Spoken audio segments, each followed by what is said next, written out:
مرض السكر كيجي ملي كيولي صعيب على الجسم يدوز السكر من الدم للخلايا، وهنا كيطلع السكر في الدم والخلايا كيجوعوا وما كيقدروش يخدموا مزيان. اجي نفهموا علاش. كاين جوج هرمونات كيتحكموا في السكر في الدم، الانسولين والجلوكاغون. الانسولين كيخدم بحال شي ساروت كيخرج من البنكرياس مور الماكله وكيحل الباب ديال الخلايا باش يدخل ليها السكر، والجلوكاغون حتى هو كيخرج من البنكرياس وكيطلب من الكبده تصايب السكر الى الواحد طول بلا ماكله. كاين بزاف ديال الانواع ديال السكر، ولكن غادي نهضروا اليوم على جوج الانواع المهمين. النوع الاول ديال السكر كيقدر يبدا في الصغر وكيجي حيت الجسم كيحارب البنكرياس ديالو وما كيبانوا الاعراض حتى كيموتوا 90% ديال الخلايا. هنا كيكثر السكر في الدم حيت ما كيكونش الانسولين الكافي باش يحل البيبان ديال الخلايا كاملين. هاد النوع ديال السكر ما كيداواش، ولكن كيقدر الواحد يعيش حياه مزيانه الا دار الرياضه، قاد الماكله ديالو وتبع الانسولين. وإلا ما رديناش البال كيقدر تجي واحد الحاله صعيبه بزاف سميتها اسيدوسيتوز، اللي هي ملي الخلايا كيجوعوا وما كيلقاوش السكر الكبده كتبدل لهم الشحمه للكيتونات، ولكن ملي كيكثروا الكيتونات في الدم كيحماض الدم وكيولي صعيب التنفس، كتجي الترويعه والرده الدوخه والكوما، وفي هذه الحاله خاصنا نعيطوا للمستعجلات.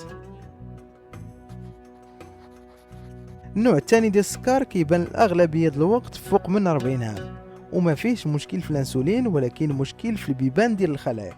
الانسولين كتكون عاديه او لا حتى كثيره، ولكن القفل ديال الباب ما كيبقاش يدخل فيه الساروت. الناس اللي غلاض اللي كيكثرهم السكر واللي عندهم هذا المرض في العائله كاملين في خطر يجيهم النوع الثاني ديال السكر. كنقدروا نتحكموا في هذا النوع ديال السكر بالرياضه، على الاقل 30 دقيقه ديال المشي 3 ديال المرات في السيمانه، ونقصوا من السكر في الماكله ديالنا. ولكن الا هادشي ما عاونش كندوزو للدواء اللي كيسهل الانسولين تحل البيبان باش السكر يدخل للخلايا.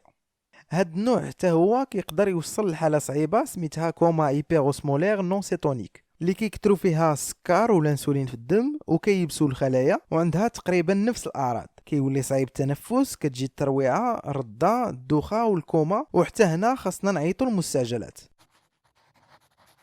دابا اجي نهضروا على الاعراض. الناس اللي مرض بالسكر كيجيهم الجوع بزاف وكياكلوا بزاف حيت الخلايا ديالهم كيكونوا جائعين، وحيت السكر كيبقى يدور في الدم الجسم كيحاول يتفك منه في البوله.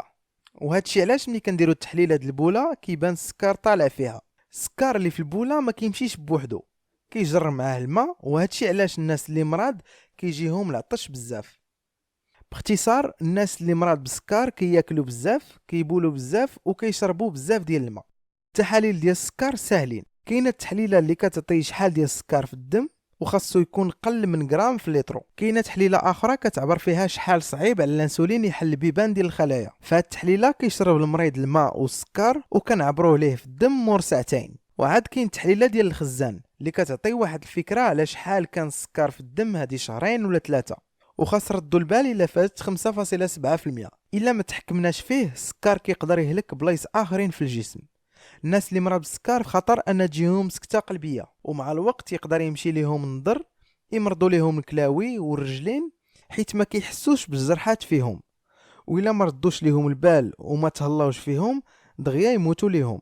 نصيحه للناس اللي مرض بالسكر يديروا شويه ديال الرياضه، يتبعوا الدواء والنصائح ديال الطبيب ديالهم باش يحافظوا على صحتهم وما يفقدوش رجليهم. كنشكركم على تتبعكم الحلقه، وما تنساوش تابوناو وتابعونا في فيسبوك وانستغرام، وخليو لينا كومونتير لتحت الا عندكم شي سؤال او اقتراح.